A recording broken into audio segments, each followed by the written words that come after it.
Olá, meu nome é Daniele Reis, eu sou advogada e professora em Direito Civil e hoje eu vou falar para vocês sobre direito das obrigações. Na verdade, antes de iniciar, eu quero deixar claro que o objetivo desse vídeo é trazer informações concisas, resumidas sobre o Instituto.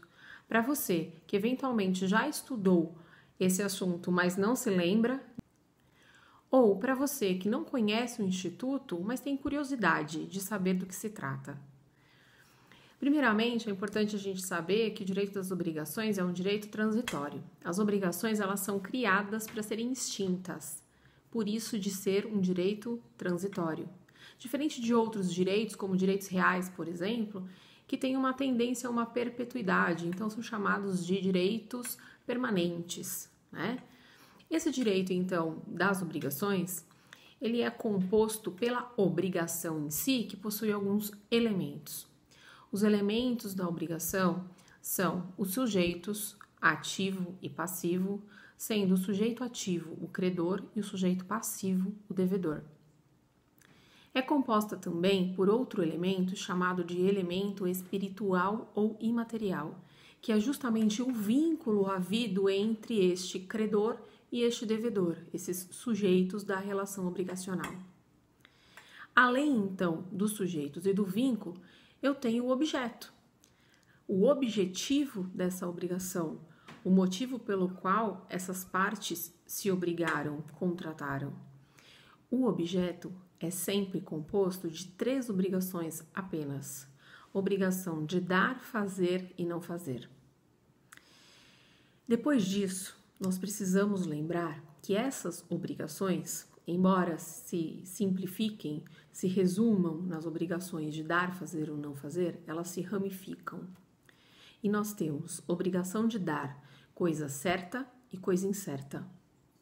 Temos obrigação de fazer pessoal, que é chamada também de personalíssima, ou infungível, no sentido de ser insubstituível, porque nós contratamos com aquela pessoa pelas qualidades profissionais ou pessoais dela, ou artísticas, e também obrigações impessoais, chamadas também de fungíveis, que podem ser substituídas, ou seja, o que nos interessa é o resultado final, é o serviço, a tarefa pronta. E temos também a obrigação de não fazer, que é aquele dever de abstenção, o dever de não fazer alguma coisa que contratamos ou que a lei nos impõe. Depois desta iniciação ao direito das obrigações, a doutrina vai mais a fundo, assim como, obviamente, o Código Civil, e nos apresenta outras formas de obrigações. E nós temos que nos atentar à forma didática, que é dividida da seguinte forma. Temos as obrigações por multiplicidade de objetos. Quando eu contrato cumulativamente, ou seja, adjuntivamente, um objeto mais outro. Então, por exemplo, obrigação de dar 10 mil reais e também um carro X. Temos também a obrigação que é chamada de alternativa e disjuntiva. Esta obrigação é aquela que eu não vou dar uma coisa mais outra, mas sim uma coisa ou outra. Então, nós temos um momento de escolha. Geralmente, quem escolhe é o devedor. Na verdade, a lei diz que é o devedor, mas excepcionalmente o credor ou um terceiro pode escolher qual bem, no momento do cumprimento da obrigação, é que vai ser entregue. Além da multiplicidade de objetos, que é então classificada por cumulativa e alternativa, como eu acabei de explicar, nós temos multiplicidade de sujeitos. E aí nós temos obrigações divisíveis e indivisíveis. Essas obrigações, elas se dão pela natureza do bem. Uma obrigação vai ser considerada divisível se o bem contratado puder permitir esta divisão.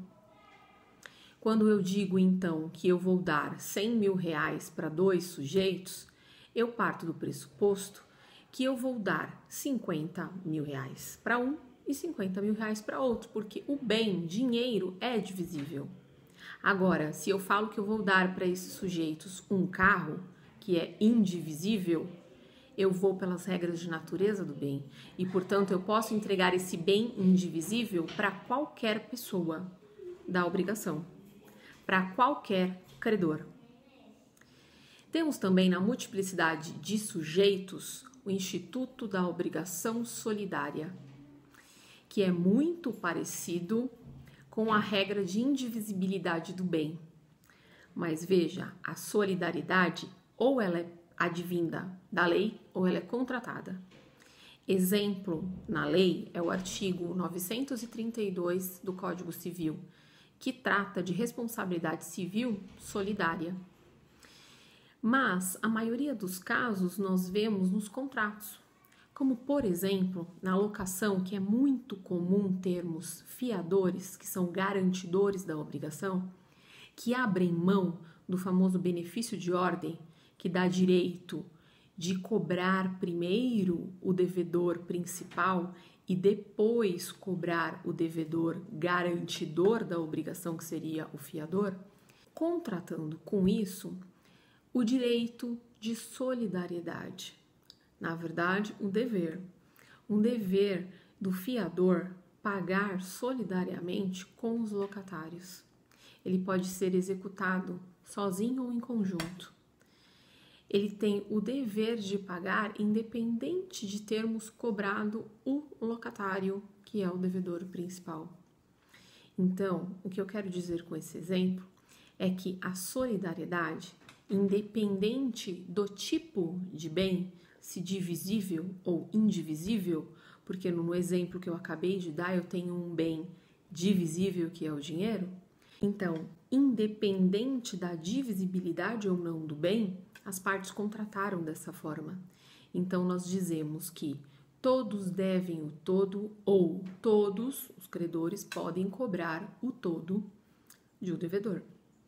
Eu posso ter solidariedade no polo ativo, que são vários credores, ou solidariedade no polo passivo, que são vários devedores.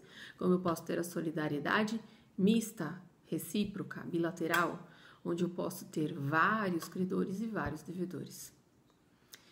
As regras são diversas e, como eu disse, o objetivo desse vídeo é que nós relembremos o Instituto, então eu não vou entrar nas regras a fundo.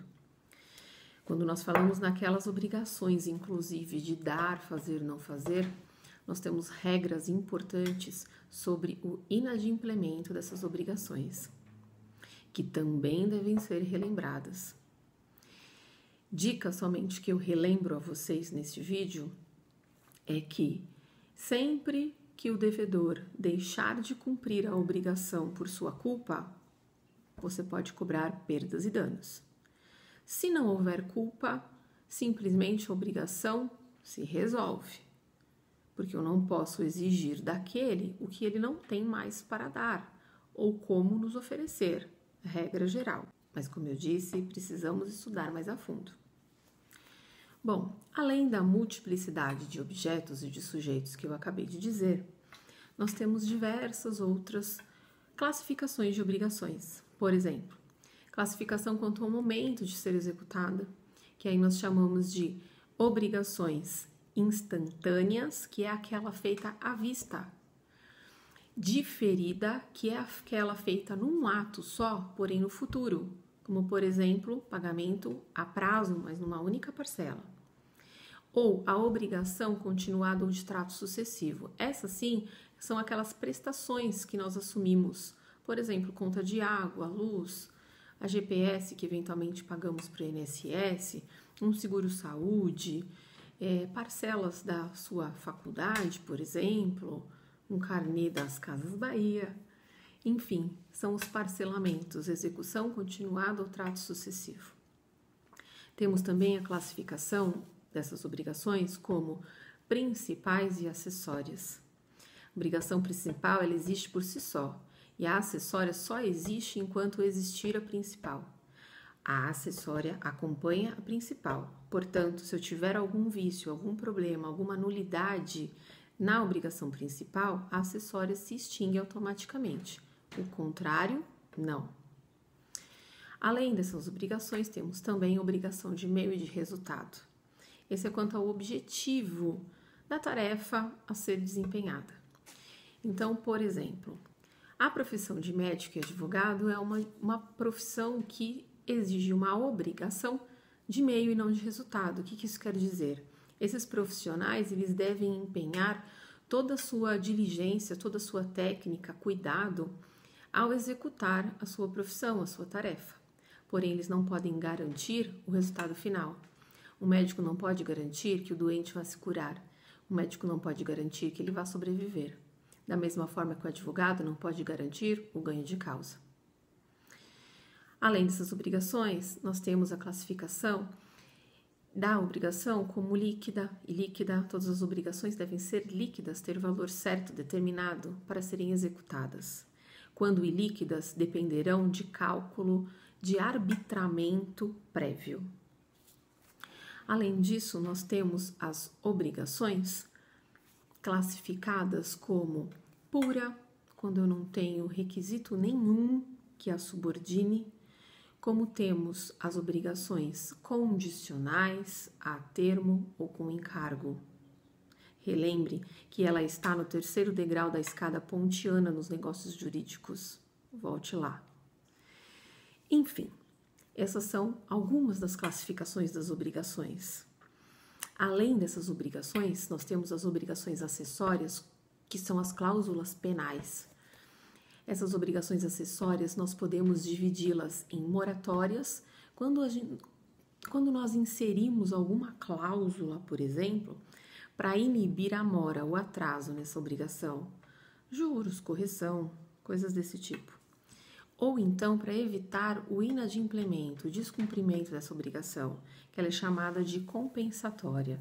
Geralmente um valor maior, uma multa por uma rescisão, alguma coisa do gênero. Enfim, essas são algumas das classificações dadas pela doutrina. Existem várias doutrinas que podem ter uma classificação menor ou maior que essa, ok? E assim, eu encerro o vídeo e eu espero que com essas breves palavras você tenha se relembrado do Instituto e faça bom proveito de tudo que eu falei.